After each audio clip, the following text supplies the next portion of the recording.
Investidores, S&P 500 ou SP500, se você prefere se referir aí ao principal índice de ações da Bolsa Americana, desse modo mais abrasileirado, nesse momento está aqui na casa dos 4.056 pontos, né?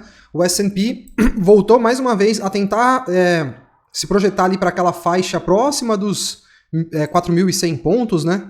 O mercado americano é um mercado muito resiliente, realmente não é fácil, né?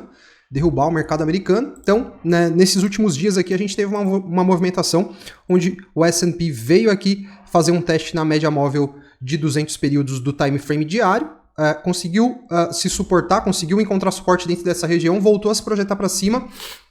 Então, querendo retestar mais uma vez essa zona de resistência aqui que a gente tem dentro dessa faixa aqui entre 4.100 e 4.200 pontos, uma região onde o S&P deixou fundos aqui no passado, né? Uma região que foi suporte para o S&P em um momento passado e aí passou a ser resistência desde esse rompimento aqui que aconteceu ali em maio do ano passado. A gente teve um falso rompimento aqui, mais um teste nessa oportunidade, um novo teste, mais um teste que aconteceu nas últimas semanas e o S&P aqui ainda resiliente, tentando se projetar para cima para testar aqui essa margem dos 4.100 pontos. A gente permanece aqui com aquela perspectiva de caso esse topo aqui ó, dos... quanto que é? 4.194 pontos. Seja rompido, a gente pode ver então o S&P voltando para retestar esse topo aqui que está na casa dos 4.327 pontos, né? Esse topo aqui, certo? A gente vai ter uma semana bem importante, a gente vai dar uma conferida aqui no calendário econômico agora, porque teremos aí depoimento do Jerome Powell amanhã lá no Congresso americano, tanto amanhã como quarta-feira, né? A gente tem, então, o discurso do Jay Powell, muito importante aí para o mercado. Se, de repente, ele sinalizar que pretende ou que considera fortemente a possibilidade de elevar a taxa de juros americana em 0,50 pontos, a gente pode ver um cenário bem pessimista para o mercado, ao passo que se ele, de repente, demonstrar ali que a chance da gente ter um aumento de 0,25 continua forte na mesa, a gente pode ver o mercado gostando disso e aí o S&P continuar se projetando para cima. Aí, na sexta-feira, a gente tem o payroll, né, o relatório de emprego americano, que está sendo bastante observado aí nos últimos meses, porque isso mede com bastante clareza aí a força da economia americana. Só lembrando que o mercado de trabalho aquecido pressiona a inflação, inflação pressiona juros altos pressiona a bolsa. Então, esse é o efeito cascata, né, que a gente tem aí quando a gente vai observando esses indicadores e o efeito que eles trazem para os ativos de risco da Bolsa Americana. Então, fica ligado aí, porque essa semana promete ser decisiva, uma semana provavelmente de bastante volatilidade, tá? Eu, particularmente, investidores, não estou muito otimista, tá? Na real, tô bearish, não tô acreditando em altas no S&P. Eu penso na possibilidade de uma alta até esse topo aqui dos 4.300 pontos, mas nada muito maior que isso. Não acredito em bull run ainda tão cedo, tá? Tanto para o S&P quanto para os mercados correlacionados.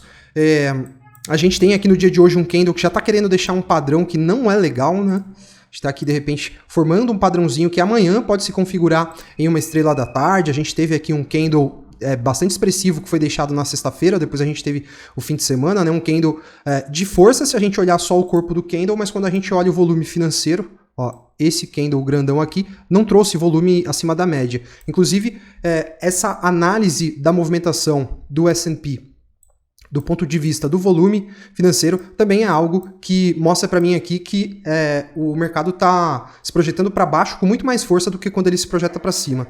A gente consegue ver aqui, ó, que quando a gente tinha o S&P, eu vou começar a análise mais ou menos daqui, ó, vamos começar essa análise baseada em volume. Quando o S&P caía, o mercado entregava volume acima da média, tá vendo?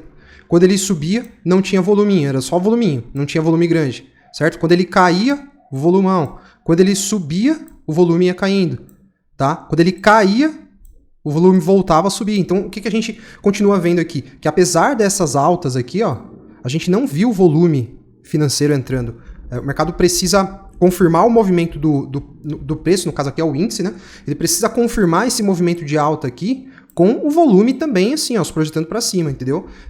Não adianta nada, no caso o índice aqui se projeta para cima com volume descendente, porque a gente vê que isso aqui é demonstração de fraqueza e é apenas correção do movimento de queda. Então, assim, a gente continua aqui no canal com uma visão bem cautelosa em relação ao S&P, tá? Como falei, não acredito aí em grandes movimentos de alta para essas próximas semanas, ou até mesmo para, quem sabe, esse primeiro semestre aqui, né?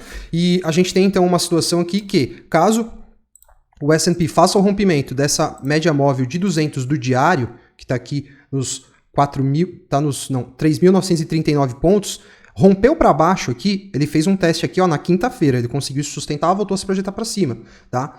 Mas caso ele volte a se projetar para baixo para tentar gerar mais uma situação de teste e estresse aqui na MM200 do diário, se romper para baixo, ele vai vir testar a MM200 do semanal, que eu já deixei ela demarcada aqui. Ó, a MM200 do semanal vai estar em 3.726 pontos. E aqui a gente já entra em uma zona de risco muito, muito grande, porque a gente tem um fundinho que foi deixado ali próximo desses 3.700 pontos, né?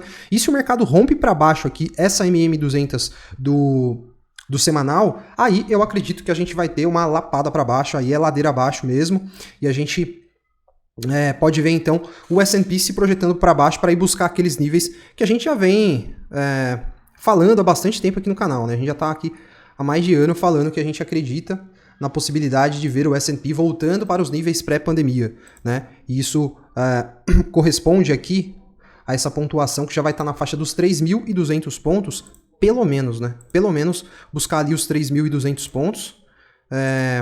Em uma correção desse movimento de impulso de alta aqui, que foi do fundo da pandemia até o topo lá, né? Aquele topão que a gente teve lá em janeiro de 2022, certo? E aí a gente teria, então, uma correção de 50% desse movimento aqui, certo?